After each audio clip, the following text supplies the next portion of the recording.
Ahí está mi nombre, soy Gonzalo Muñoz, profesor del Departamento de Fisiología.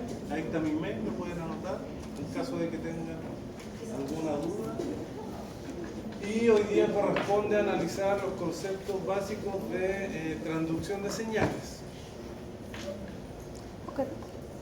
¿Qué clases previas tuvieron ustedes? Osmosis, homeostasis. Potencial de membrana, osmosis y homeostasis. ¿Qué es la homeostasis? El equilibrio metaestable del ¿Quién medio hizo esa interno. clase? El profesor Ogalde. Ogalde. ¿Por qué se ríen? ¿Le hizo también usted? A mí no tuve el placer de que el profesor haya hecho clase. ¿Y quién les enseñó que era un equilibrio? Metaestable. Metaestable. ¿Qué significa eso? Que fluctúa, como que varía, no es estático. Metaestable, ya, un equilibrio dinámico. Acaba de comenzar, recién con el título. Sí, ¿y qué hay que mantener? Estable. ¿Qué es lo que se mantiene metaestable, profesor? El equilibrio. El equilibrio, pero ¿equilibrio de qué? Yo estoy equilibrando estos dos lápices y están metaestables. Variables fisiológicas, ¿cuáles? Como el pH. Temperatura, pH, presión. Natremia, calcemia, potasemia, glicemia. Todas esas Electrolitos, cosas agua, con el aparato. glucosa, oxígeno, CO2, urea, presión arterial, todas esas cuestiones. ¿Cómo funciona un mecanismo homeostático? ¿Cuáles son los componentes de un mecanismo homeostático? Un estímulo. Sube. ¿Cuál es la vía aferente? La que lleva la información del receptor al centro integrador o al centro de control. Sube. ¿De qué naturaleza o qué es ese receptor? ¿O qué ejemplo viene? De un estímulo. Un estímulo deben haber visto temperatura, seguro. ¿Quién capta? ¿Quién es la antena que capta la temperatura? La piel. ¿Quién es el sensor? Ahora ustedes, algunos con frío, otros con calor, unos con bufanda, otros con polera. La piel. La piel, los músculos. Puede ser los músculos. ¿Pero qué tienen ellos? Receptores. Receptores, termorreceptores. ¿A qué se refiere? ¿Qué es ese termorreceptor? Es una neurona que capta esa señal, y esa neurona en su superficie, en la membrana plasmática, debe tener alguna cuestión específica que capte la temperatura y no otra cuestión, que no capte un estímulo mecánico de presión, que no capte un estímulo de luz, que también lo puede hacer, pero ese otro receptor. Hay otro receptor para luz, hay otro receptor que es mecánico, hay otro receptor que es físico, hay otros que son quimioreceptores que detectan el pH, por ejemplo, hay otros que son baroreceptores que detectan la presión. ¿Y eso envían una señal a dónde? Al centro de control o al centro integrador. ¿Y el centro integrador qué hace? Genera una respuesta, ¿cierto? ¿Cómo genera la respuesta? Porque tiene un set point, un punto de ajuste, ¿cierto? Para la temperatura, 36,5 grados es el seteo que está en el centro integrador, el punto de ajuste.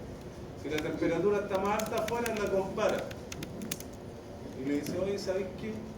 Está más alta afuera, así que voy a enviar una respuesta para que esta temperatura se mantenga en 36,5 o 37 grados. ¿Sí?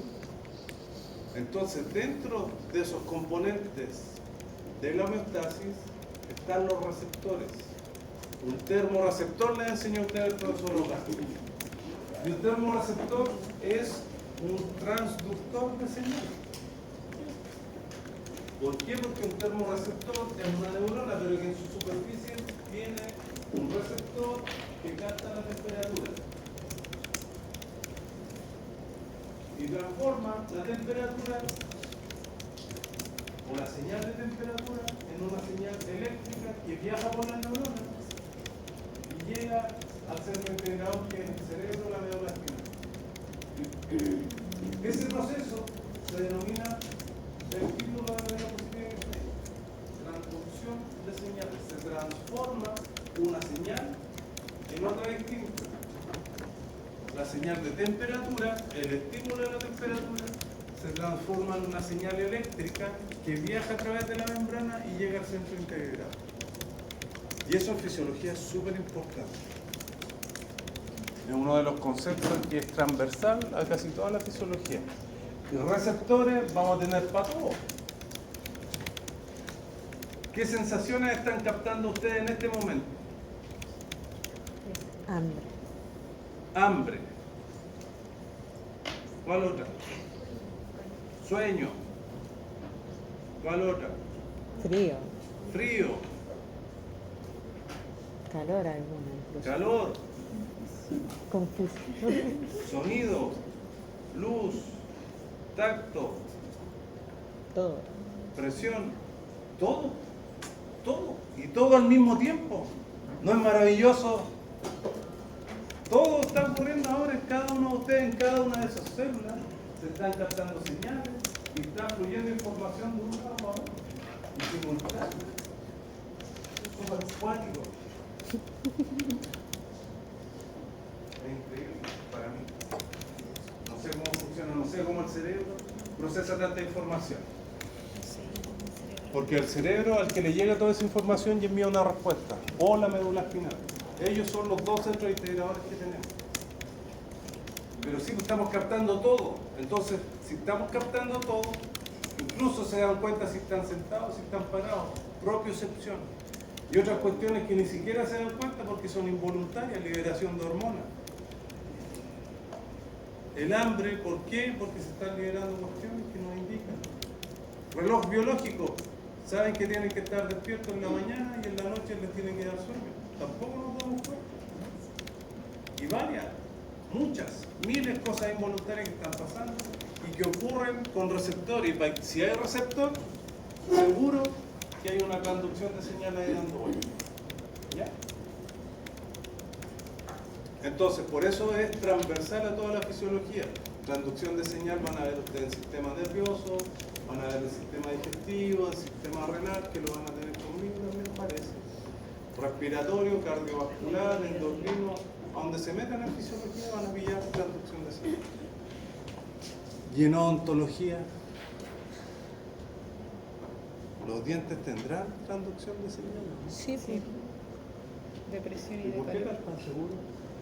porque pasamos a... No, mentira. ¿Cómo? Fuerte. Se ve mental.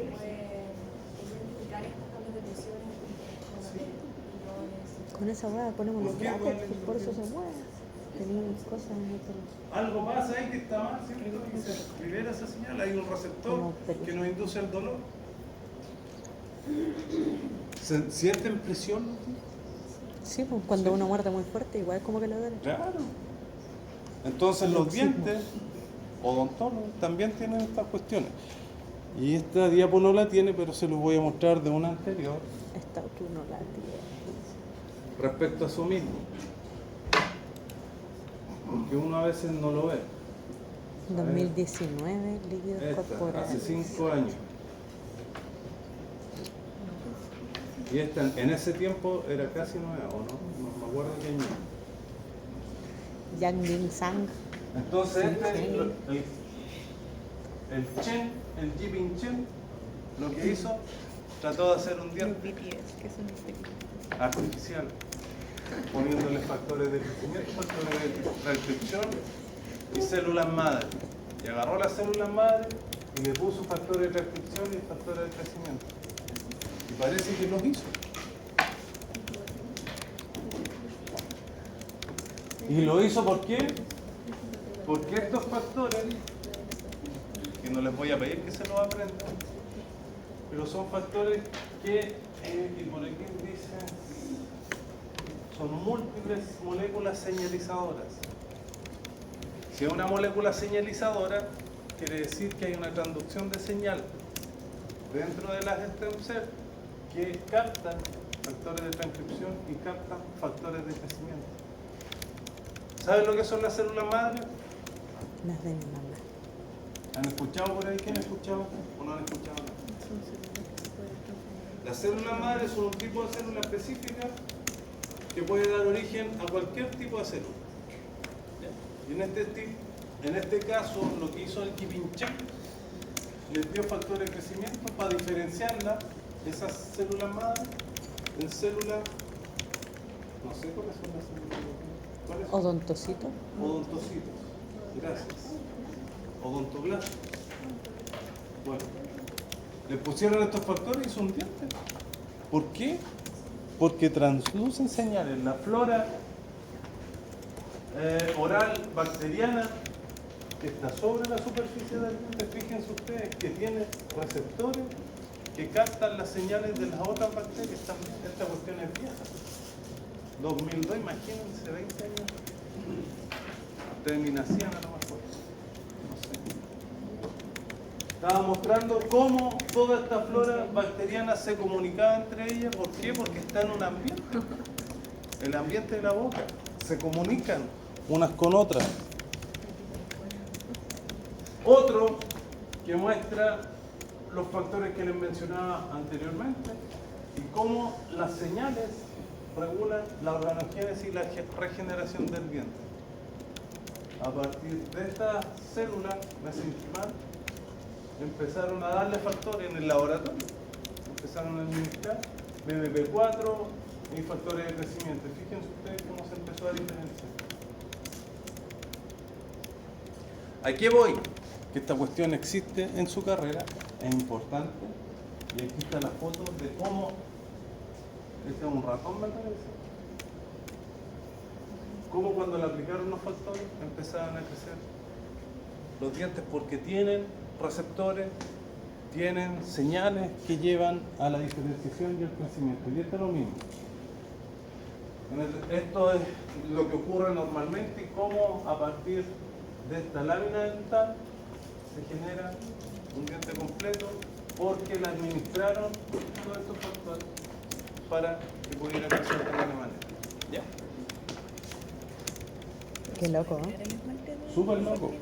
Pregúntale. Profe, ¿se puede generar esmalte a través de células madre? Porque ese tiene otra...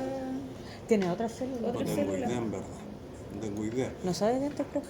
¿Cómo? ¿No sabe de dientes? ¿De dientes? No. No. No Yo soy había pensado en especialista. hacer un estudio sobre Soy cómo especialista crear en esmalte Alzheimer. Pero esas tienen otras células con los deditos montesinos. para ¿Por qué la- les estoy haciendo estas clases? Porque soy el mejor profesor para hacer las clases de... Ah, ¿te acuerdas que me contaste eso? Sí. Que estaba viendo. Bien, entonces, estoy haciendo esta clase porque al profesor Aguayo le gusta que yo a ustedes le haga esta clase. Podríamos preguntarle a Bien, Montesino. pero lo puedo averiguar. No lo sé, pero se puede averiguar. Esa es la idea, que pregunten cosas desafiantes para que nosotros podamos aprender también como profesores. Desafiantemente Esta voy a cuestión tomar es una foto. bidireccional. No es solo empezar a hablarle a ustedes y que se queden sentados, sino que vayan haciendo preguntas. Así Sí, que el que quiera me interrumpa en cualquier momento, levanta la mano o simplemente pregunta. ¿Cuáles son los conceptos básicos en este tema o en estos contenidos de transducción de señales? Los que ustedes ven ahí. Receptor, una antena. Un receptor es una proteína específica en la membrana, principalmente en la membrana o al interior de una célula. Membrana, ¿le habló de membrana, profesor Ogaldo? Sí. ¿De qué está compuesta la membrana? Fosfolípidos. Proteínas, Proteína y carbohidratos. Colesterol. ¿Qué hay más? ¿Lípido o proteína? colesterol, Colesterol. Más fosfolípidos. ¿Qué hay más? ¿Proteínas o lípidos? Es que Andan están por como ahí. 50-50 Andan por por ahí. ahí. Eran como 50-50. Depende del libro que vean, pero la mayoría dice que hay más proteínas que lípidos. Nos mintieron en Biosala entonces, no mentira. Revisen bien. 50-60% proteína de la composición total de la membrana plasmática. 40-50, depende del libro, de lípidos. ¿Ya? ¿Y por qué hay tantas proteínas? Porque necesitamos las cuestiones. Necesitamos receptores en la membrana. ¿Receptores para qué? Para todo lo que dijimos. Otra cuestión importante, más bien dicho, un concepto básico: agonista, ligando, primer mensajero, hormona. Vamos a utilizar varios nombres en esta clase para definir lo mismo como sinónimo. Agonista, ligando, primer mensajero, mensajero químico, hormona. Para mí y para ustedes va a ser un sinónimo. ¿Ya? ¿Y qué es? Es el mensajero químico que se une a la proteína. ¿Ya? Y gatilla una respuesta celular. Entonces tenemos una membrana plasmática. Está compuesta por fosfolípidos. No, este también dibujo en la pantalla. La membrana plasmática, ¿qué hace? Separa ambiente. Separa el líquido extracelular del líquido extracelular, ¿cierto?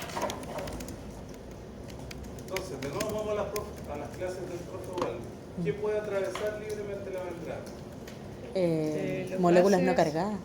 Moléculas no cargadas y pequeñas. Y son grandes. ¿Cuáles? Por ejemplo, el hidrógeno. El neón que se No, llama. el potasio necesita ¿Puede pasar canal. la membrana libremente? ¿Puede pasar por aquí entre medio de los fosfolípidos? No. No. ¿Por qué?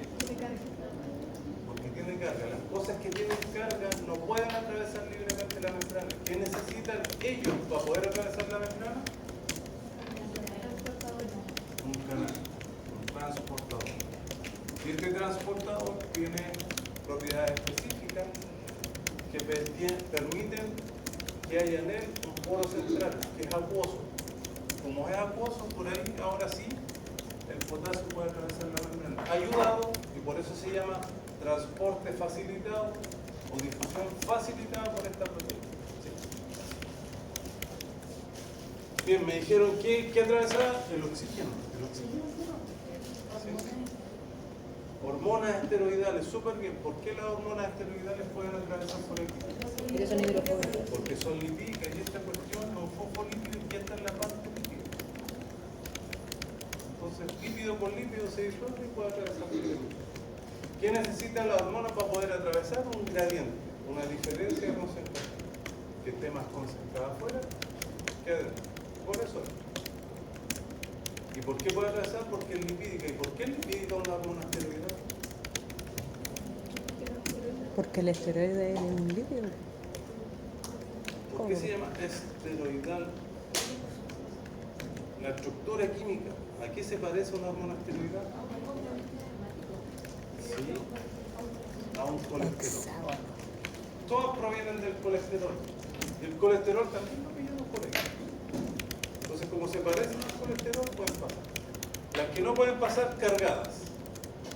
Las cosas cargadas. Todos los iones: sodio, potasio, cloruro, magnesio, fierro, etc. Y además, ¿quién no puede pasar? Las cosas grandes. Tengan o no tengan carga. La glucosa, por ejemplo, no tiene carga, pero no puede atravesar ningún momento. ¿Qué va a necesitar? También un transportador. Y pasa por ahí. ¿Ya? ¿A qué me refiero con esto? Que los receptores que van a estar por esta membrana plasmática también cumplen o tienen características parecidas a los canales. Características estructurales, de forma. Los receptores también son proteínas, ¿ya? Como esta proteína aquí. Entonces la pregunta un poco complicada. ¿Tuvieron bioquímico ustedes o tienen? Sí. ¿Cómo se conforman las proteínas? Cadena aminoácidica, ¿cierto? Secuencia primaria. ¿Cuál es la estructura secundaria que puede adquirir una proteína? Hoja beta y alfa hélice. Alfa hélice o beta plegada. Súper. ¿Cuál es la terciaria? El plegamiento de esas estructuras Tres alfa o veces. beta. ¿Ya? Súper bien. ¿Qué conformación tiene esto? Primaria, secundaria y terciaria. Terciaria, yo creo. Terciaria, pero como ustedes dijeron, de la secundaria viene la terciaria. Entonces, para que se inserte de nuevo en esta parte lipídica, estoy yendo para otro lado, pero no importa. Es necesario tener en cuenta lo que dicen ustedes, la estructura secundaria, porque por aquí, en la parte lipídica, van a estar las alfa hélices. Y las alfa hélices, recordando que ustedes bien me dijeron, estos son los aminoácidos, lo que van a hacer es por este lado de la proteína, por ese lado, va a poner los aminoácidos que son Hidrofóbicos, los que están dentro. hidrofóbicos. Aquí, en esta parte, estos que van aquí, los que van Sí, aquí, pues para adentro están los hidrofóbicos. cercanos a la membrana van a ser hidrofóbicos. Y los que van hacia el canal o hacia el poro, ¿cómo van a ser? Hidrofílicos. ¿Ya? Entonces la conformación de esta proteína es importante. ¿Por qué se los menciono? Porque los receptores de membrana que vamos a ver en transducción de señal, la mayoría son receptores transmembrana, es decir, atraviesan la membrana completamente y además tiene una parte que va por fuera y una parte que va por dentro. Entonces los aminoácidos que conforman esta proteína por fuera tienen que ser hidrofílicos, pero en la membrana tienen que ser Lo que decís tú, hidrofóbicos. Y así son los receptores de membrana. Esos que yo les mencioné son estos. llevo 3. ¿Qué les permite esta característica? Que sean transmembrana, que atraviesen la membrana. Que por un lado va a llegar el primer mensajero químico, o va a llegar el primer mensajero, más bien dicho, esta proteína va a tener un sitio de unión a ese mensajero químico, y cuando se une, lo que ocurre es que baja la energía, se produce una baja de energía cuando se forma el complejo, cuando se une, se forma el complejo ligando o primer mensajero receptor, se crea un cambio energético. Ese cambio energético induce que la proteína ahora, esta, cambie su estructura. Y si cambia su estructura, su forma, la cuestión, supongamos que gira, puede ser cualquier cambio. Yo le pongo el giro para que sea más fácil. Esta cuestión gira, y al girar, esa señal se transduce desde afuera hacia adentro. Y se transforma la señal química en una señal, entre comillas, física de cambio conformacional, se llama eso. En la proteína, un cambio de forma, un cambio de estructura. Y la señal que está afuera, ahora pasó para adentro. Y aquí adentro pasan otras cosas que vamos a ver luego. Pero eso es lo primero. Si esto no pasa, no hay transducción. O sea, el cambio conformacional que va a dar la transducción. Ya, sigamos. Entonces, dentro de esta unión hay dos conceptos importantes. Especificidad. Y la especificidad tiene que ver con una característica del receptor. Entonces el receptor va a ser específico por el ligando, y aquí le vamos a poner otro ligando, y otro ligando va a ser específico dependiendo de la estructura que tenga el sitio de unión por el primer mensajero. Entonces, ¿para cuál de estos tres es más específico este receptor? 1, 2, 3. No veo que Para está. uno. ¿Por qué? Porque tienen estructuras similares. El receptor tiene un sitio de unión como una llave cerradura para ese primer mensajero. Es el concepto de especificidad. Entonces, cuando le dicen este es más específico por esto, es porque la estructura del receptor es similar a él, cuando yo les diga. Y otro concepto es la afinidad,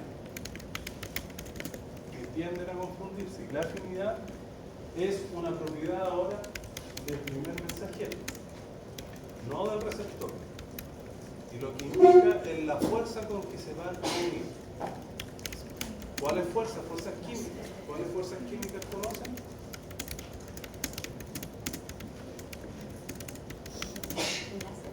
Enlaces no covalentes.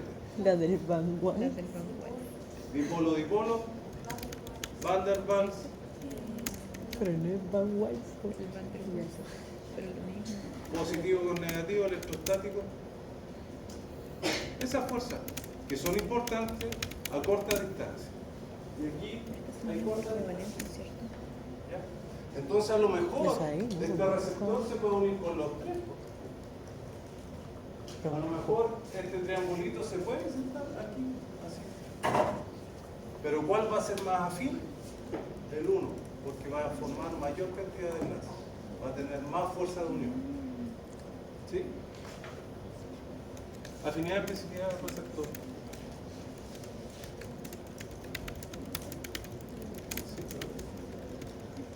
Bien. Entonces, como resumen, esta es una diapositiva animada, hecha a mano por mí, maravillosa, ¿no? Pero no se está moviendo. Puedo hacer el Bueno, programa. lo primero, una vía completa de transducción de señal. Entonces hay un primer mensajero obligando que suena al receptor y lleva a una respuesta celular. Eso es una vía de transducción de señal. Sin embargo, si el ligando no está presente, la señal permanece apagada.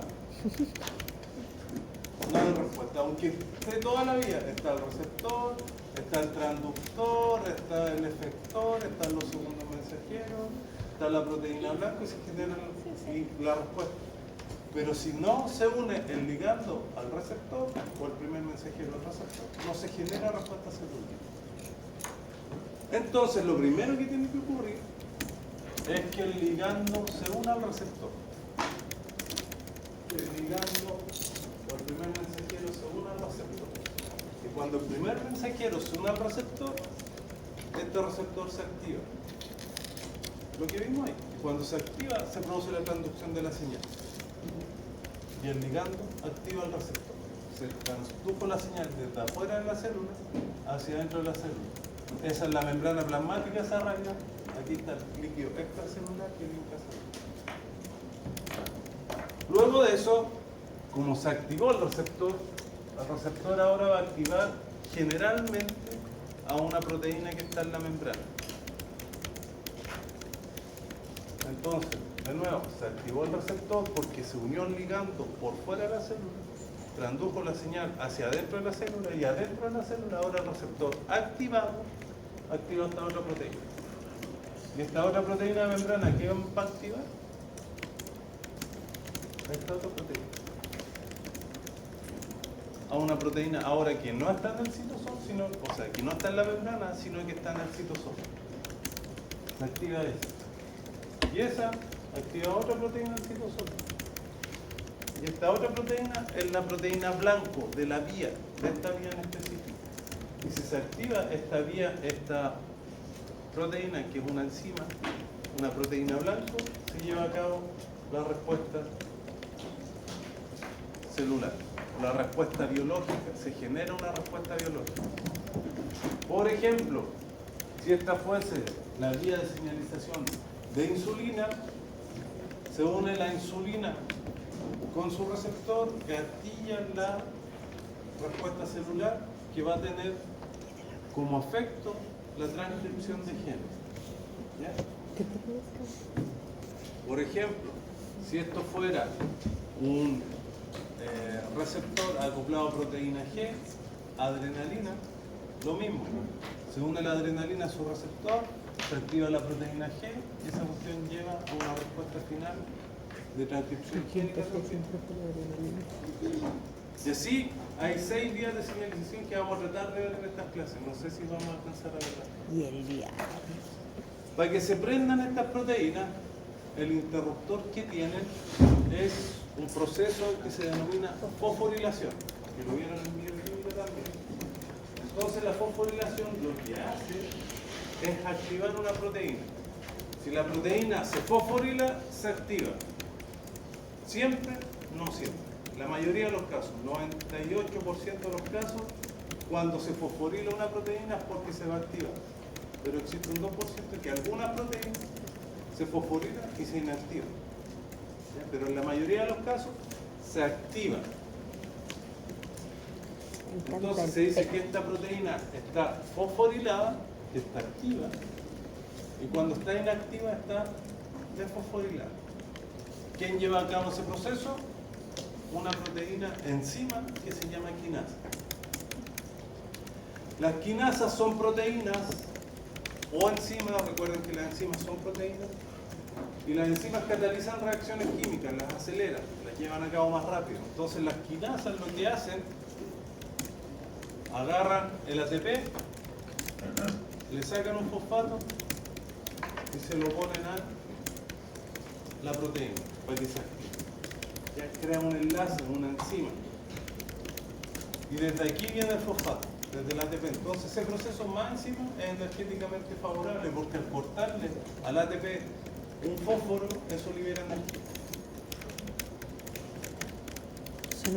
Otra cosa importante, que esta proteína desfosforilada, para poder aceptar un fosfato, necesita aminoácidos específicos, donde se unen estos fosfatos de 3 aminoácidos específicos en residuos de tirosina, trenina, treonina y serina. ¿Por qué? Porque estos tres tienen un grupo OH, y en ese grupo OH se pueden saltar el fosfato. ¿Sí?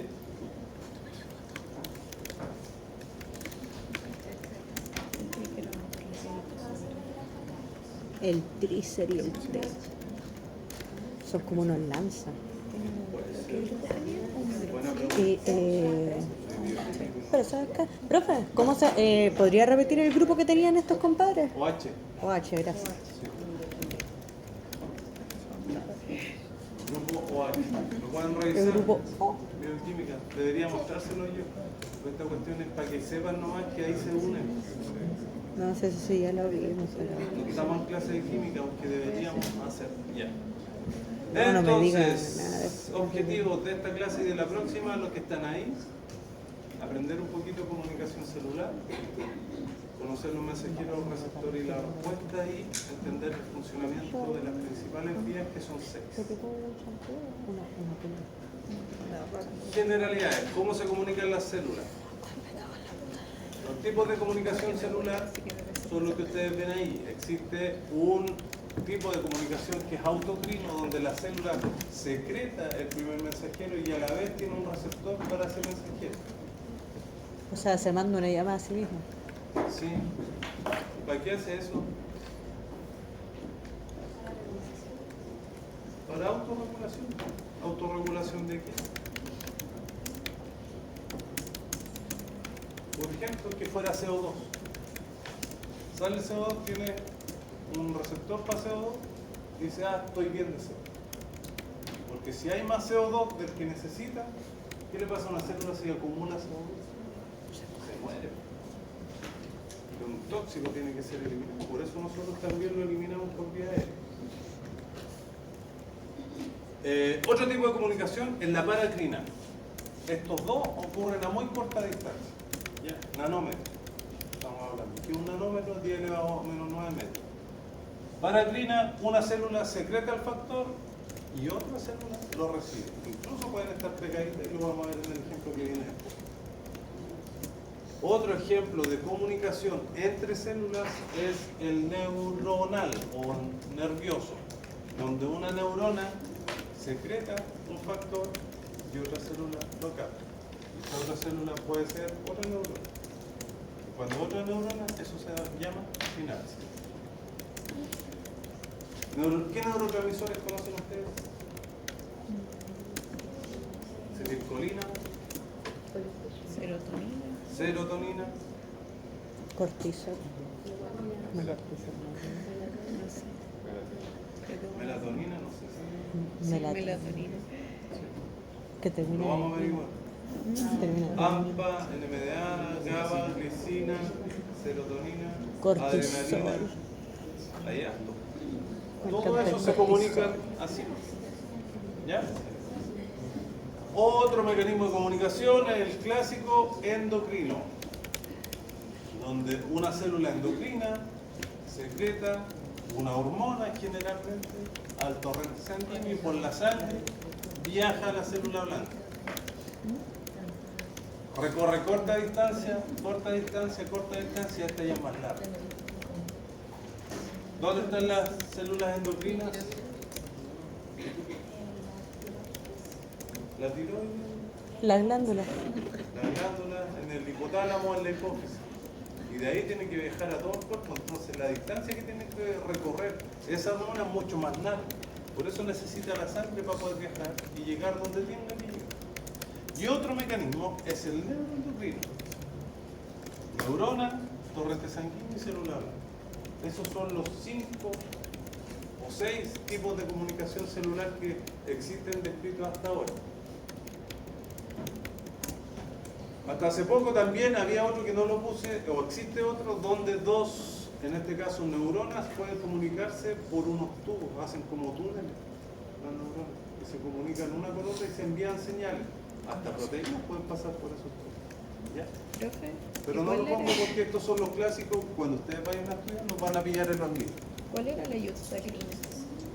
La yuxtacrina. ¿No es lo mismo que la paracrina? Puede ser lo mismo, pero no estoy seguro. Ya. Es que en ciertos textos sale una que se llama yuxtacrina. No, no sé. Nunca ¿Y qué escuché. le parece de la No me acuerdo, ya hace rato que lo leí. Pero creo que es parecida a Bueno. la... Tiene una diferencia como chica con la... Debe ser a corta paracrina. distancia. Sí, pero no tengo el mecanismo específico. Me está preguntando la compañera por la yuxtacrina, ¿no? Vamos a ver. Un clásico ejemplo de comunicación paracrina es el que se les presenta aquí, donde hay una célula endotelial y una célula muscular lisa. Y esto ocurre en sus vasos sanguíneos. Está pasando en esto. La acetilcolina es un azoreceptor, gatilla una cascada de señalización que produce un aumento del óxido nítrico.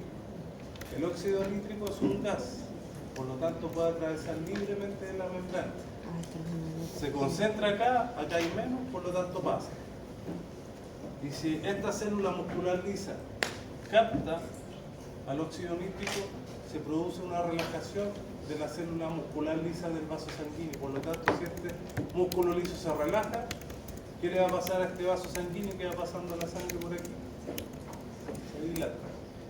Mecanismo de vasodilatación clásico descrito en 1981. ¿Cómo lo hicieron?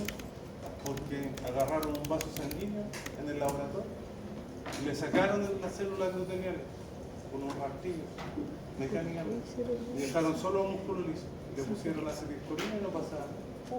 Y dijeron, la vasodilatación es dependiente de endotelio y además dependiente del óxido nítrico.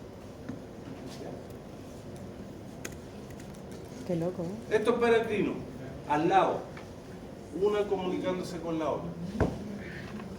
La transducción, ya lo dijimos, transformación de un tipo de señal en otro distinto, descrito por la Real Academia Española.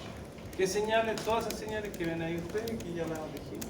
Y funciona como un ejemplo clásico del celular o la radio, que tiene una antena, un receptor, que en este caso capta una señal electromagnética y la transforma en sonido. Y el celular hace lo mismo. Capta una señal electromagnética y la transforma en sonido. Transforma una señal en otra distinta. Y esta radio y estos celulares además tienen otra característica, que esa señal que reciben además la pueden amplificar. El sonido lo podemos aumentar. Aquí hay una perillita y uno la hace así y sube el sonido. Y la escucha a todo chancho, decíamos. Claro, y puede amplificar, y las transducciones de señales también tienen esa característica, pueden amplificar la señal. Es decir, reciben un primer mensajero, pero aquí de salida pueden amplificar hasta 1 millón, y lo vamos a ver luego. Se puede amplificar la señal. Estos mecanismos han sido conservados además a través de la evolución. Y lo que ustedes ven ahí es una bacteria.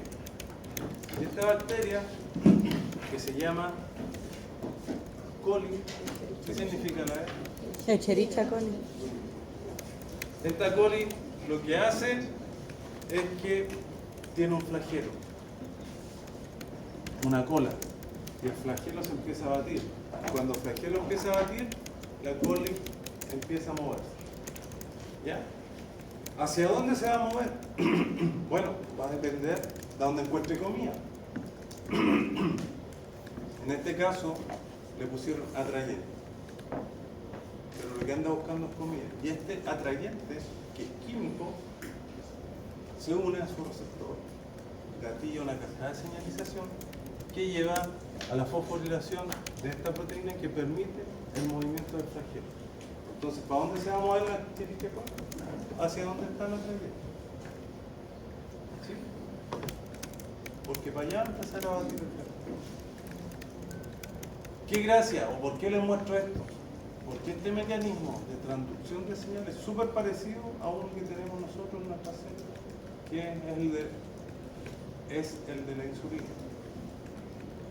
donde hay un receptor que atraviesa una sola vez la membrana y por dentro de la célula se fosforila. Entonces han sido conservados. ¿Por qué han sido conservados estos mecanismos de transducción de señales? Porque sirven y porque son súper eficientes. ¿A qué me refiero con eficiente? Que se utiliza la energía que se necesita y no más ni menos. Y eso ha venido a lo largo de la evolución por miles de millones de años. Han sido conservados todos estos mecanismos. Por ejemplo, uno de los primeros mecanismos evolutivos que nosotros todavía mantenemos es el reloj biológico. Porque la primera célula, entre comillas, que tenía que replicarse, estaba en el mar, medio cosa, de partida. Y para replicarse necesitaba replicar su material genético, el ADN. Pero resulta que si lo hacía de día hace miles de millones de años, se moría. la luz ultravioleta, ¿qué le hace al ADN? Lo daña, lo rompe, lo muta. Entonces la célula se replicaba, se mutaba o se moría. Se replicaba, se mutaba o se moría. ¿Y qué dijo esa célula? Ah, ¿saben qué? ¿Saben qué más sol le? Voy a replicar de noche. Ahí no hay estar tú. Y se replicó de noche. Y en la noche no hay ultravioleta. Entonces se podía replicar de mejor manera. Y ahí recién, el primer reloj biológico que pudo determinar día y noche. ¿Para qué? Para hacer más eficiente la replicación génica en ese caso. ¿Ya? Y ese reloj biológico se ha mantenido en nosotros y en todas las especies. Estos mecanismos también han evolucionado desde allí, desde hace millones de años. ¿Por qué? Porque son súper eficientes. Ocupan la energía necesaria, no más ni menos, y además en el tiempo preciso. No antes ni después. ¿Ya? Eficiencia. Otro concepto fundamental de fisiología que es transversal. ¿Esto no lo mueve? No. Eso sí. Y esto lo mencionamos también, eso lo va a repasar, especificidad en la complementariedad estructural entre la señal y el receptor. Yo esto se lo voy a mandar por si acaso. Que me gusta sacar las fotos. Siempre así como en frío. ¿Sí? Voy a volver al pasado. Voy a volver al taxi. ¿Habrá taxi? Complementariedad molecular entre señal y receptor, es decir, forma. ¿Ya? Y la afinidad y la interacción entre ambos, la fuerza. Esta es una característica del receptor, esta es una característica del primer mensajero.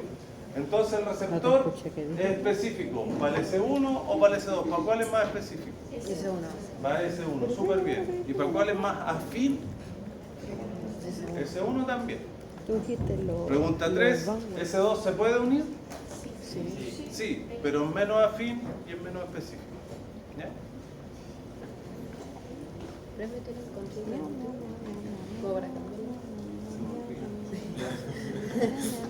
Para no estarme moviendo. Eso tampoco lo vamos a ver, tampoco lo vamos a ver. Entonces, les presento una vía de transducción de señal clásica donde incluye todos estos componentes. Primer mensajero, receptor, transductor, efector, segundo mensajero, Esa es la proteína. blanco, respuesta celular. Eso De lo vamos a encontrar en la mayoría de las vías de transducción de señal celular. G de gay como. Uno de los principales transductores de señal, es decir, que transforma la señal del receptor, mecánica, ya vimos, física, que cambia la estructura del receptor, es la proteína G. Capta ese cambio del receptor por el intracelular y ahora lo transforma en la activación de un efector o de una enzima. ¿Cuál? La adenilciclasa, guanilciclasa o fosfolipasa C. Son los principales efectores internos que están en la membrana. Por ahí vimos en la primera diapo que había una proteína de membrana que se activaba. Bueno, estas son las proteínas de membrana que se activan. Y cada una de ellas lo que hace, la adenilciclasa, lo que hace, ciclasa o cicla el ATP. Lo transforma en AMP cíclico. La guanilciclasa toma el GTP y lo cicla. Y forma el GMP cíclico. Y la fosfolipasa C toma el inositol 2-fosfato, PIP2, este que está acá, fosfatidil inositol 2-bifosfato. Lo transforma en inositol 3-fosfato y diacilglicerol. Sustrato, producto, enzima. La enzima agarra el sustrato y lo transforma en producto. Y estos productos, que son generados por cada uno de esas enzimas específicas, se llaman segundos mensajeros. Acá está el primer mensajero extracelular y estos son segundos mensajeros intracelulares. ¿Quién los produce? Estas enzimas. ¿De qué sustrato? De los que están acá.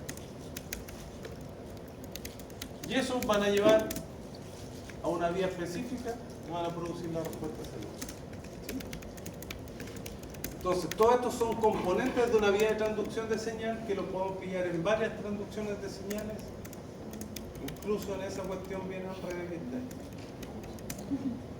Y les presento la endotelina. Primer mensajero. Y la endotelina tiene varios efectos celulares, como todo lo que ustedes ven aquí: proliferación celular, contracción celular, producción de leucotrieno, supervivencia celular.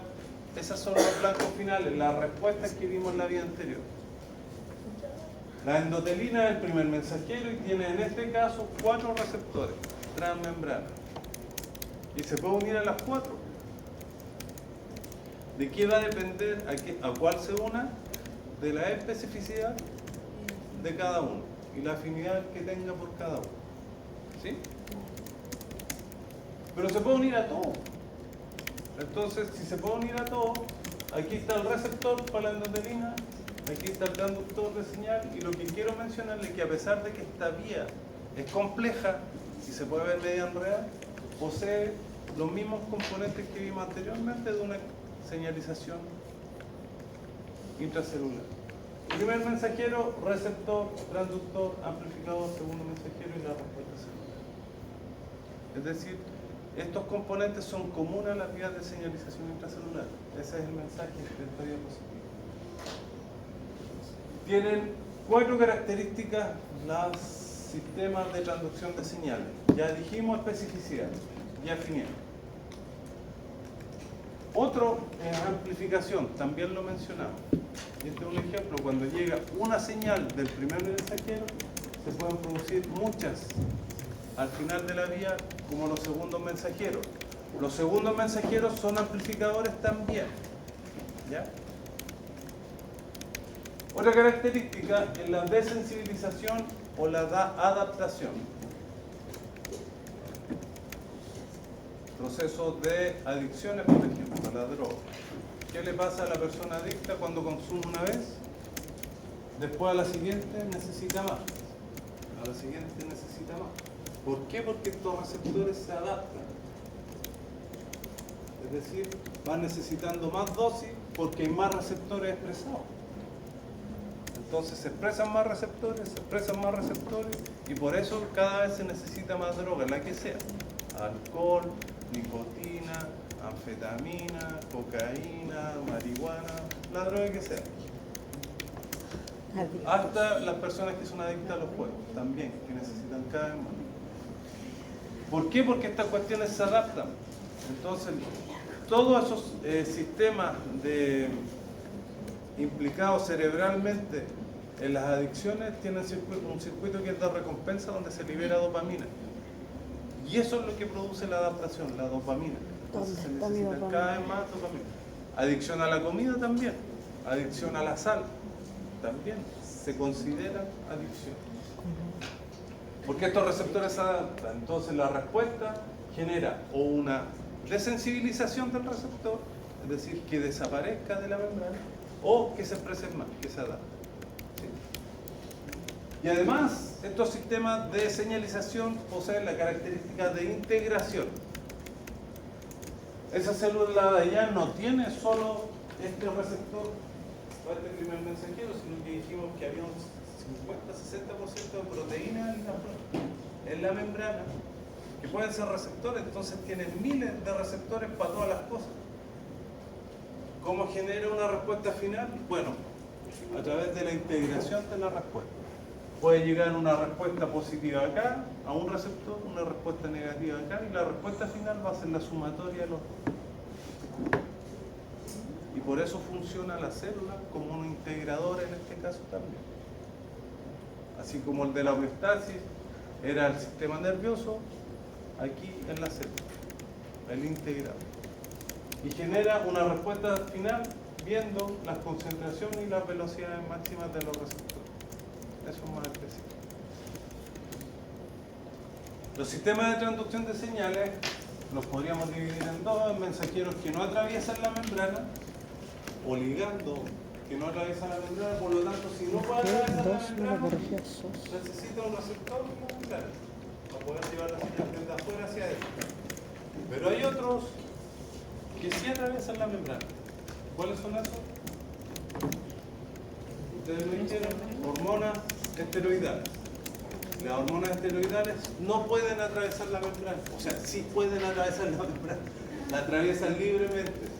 Pero aún así necesitan un receptor. Y ese receptor no va a estar en la membrana, sino que va a estar acá adentro, en el citosol. ¿Ya? Y ahí están los 6 tipos que vamos a tratar de ver. Yo creo que la próxima clase, empezando a la 8. Primero, canal iónico activado por ligando. Neurotransmisores. No, pues se te dijo que no iba. GABA, glicina, AMPA, NMDA. La GABA, la glicina, el AMPA o el NMDA se une a su receptor, que está cerrado. Y el mismo receptor, fíjense ustedes que es un canal. La misma proteína. Funciona como receptor y como canal. Entonces se une el sustrato, que es sinónimo de ligando del primer mensajero, a su receptor, induce un cambio conformacional, un cambio en la estructura que lleva a la apertura del canal. Si este canal se abre, el guión pasa. Primer mecanismo de transducción de señales. Canal iónico abierto por ligando. Segundo mecanismo de transducción de señales que vamos a ver. Los receptores serpentina, o que también se les llama generalmente GBCA.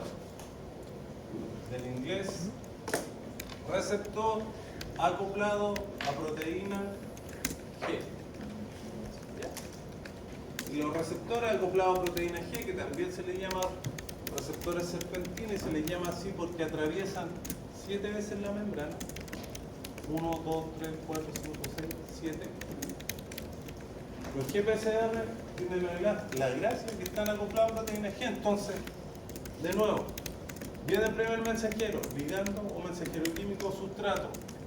Se une al receptor, crea un cambio conformacional, cambio en la estructura, cambio en la forma, que activa ahora a la proteína G. Todos estos receptores tienen por la parte intracelular una proteína G. Y si la proteína G se activa una enzima que produce un segundo mensajero. ¿Sí? Entonces son distintos, fíjense en la estructura de estos receptores distintos. Este tiene un canal iónico, este no tiene. Este tiene una proteína G por la cara intracelular, este no. Entonces, entre estos dos, la pregunta es: ¿cuál es más rápido? ¿Y después qué pasa? El canal Pero un iónico segundo. se une y se abre. Y se produce la respuesta. En este, tiene que cambiar la forma, activar la proteína G, activar la enzima. Ya son 3 pasos más. ¿Sí?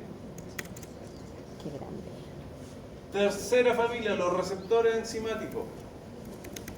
Típico ejemplo, la insulina o los factores de crecimiento de todas las células. Se une el sustrato y por la cara interna el mismo receptor tiene una enzima, un sitio enzimático. Por eso se llama receptor enzimático. Atraviesa una vena membrana y por la cara interna tiene una enzima. Entonces se une el primer mensajero, cambia la forma y esta cuestión se fosforila. Y se autofosforila. ¿Sí? También es rápido. Pero el proceso de aquí para abajo es lento. Vamos a verlo. Cuarta, receptores esteroidales, hormonas esteroidales. La hormona esteroidal puede atravesar libremente la membrana, en el citosol se une con su receptor, forma un complejo hormona unido al receptor y ese complejo hormona unido al receptor viaja ahora al núcleo. Y en el núcleo se traduce en genes y genera proteínas. Lento, más lento que todos los otros, ¿cierto?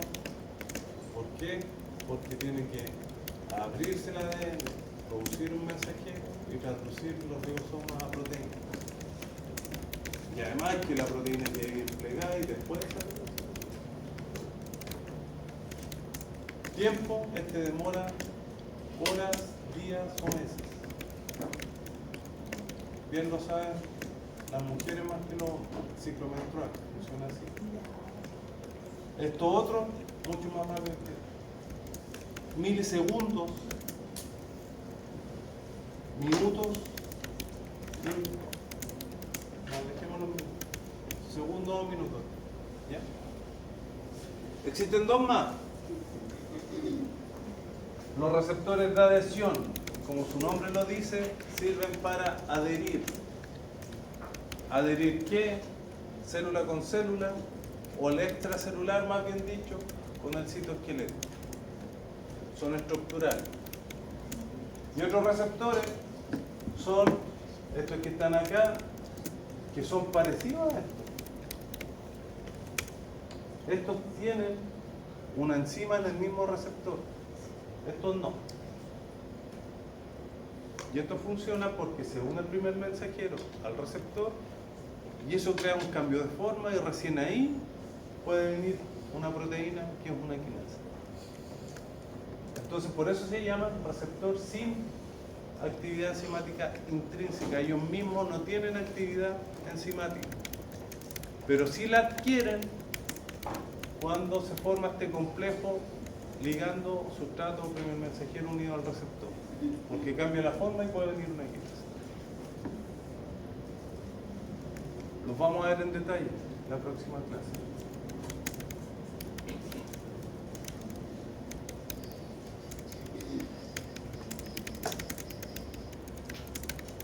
Ya.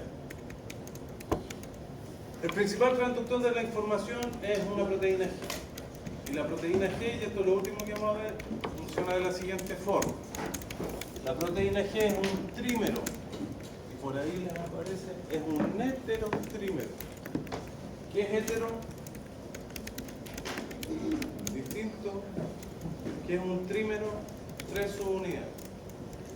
Entonces son 3 subunidades distintas. Alfa, beta y gamma. Una proteína, una enzima. Este es su estado inactivo. En su estado inactivo, la proteína G en su subunidad alfa tiene unido GDP. Cuando la adrenalina se une a su receptor, cambia la forma, eso activa la proteína G. cuando la proteína G se activa, se separa la subunidad beta-gamma de la alfa. Y a su vez se intercambia el GDP que está unido por GTP. Sale el GDP y entra el GTP. Y como se separó la subunidad alfa de la beta y de la gamma, ahora esta subunidad alfa es la que tiene actividad catalítica. ¿Cuál es la actividad catalítica? Romper el GTP, igual que la ATP. Pero esta rompe el GTP, la subunidad alfa. Y lo rompe sacándole un fosfato y eso genera energía. Y esa generación de energía ahora sirve para activar a la otra proteína. ¿Sí? Por lo tanto, sale el fosfato, queda la subunidad alfa unida al GDP y ahora, como está unida al GDP, se puede unir la alfa con la beta y la gamma y volver a su estado inactivo. Y ese es el ciclo de la proteína G. ¿Cuál es el GTP? Este que está aquí. ¿Cuándo pasa eso? Cuando la activa el receptor.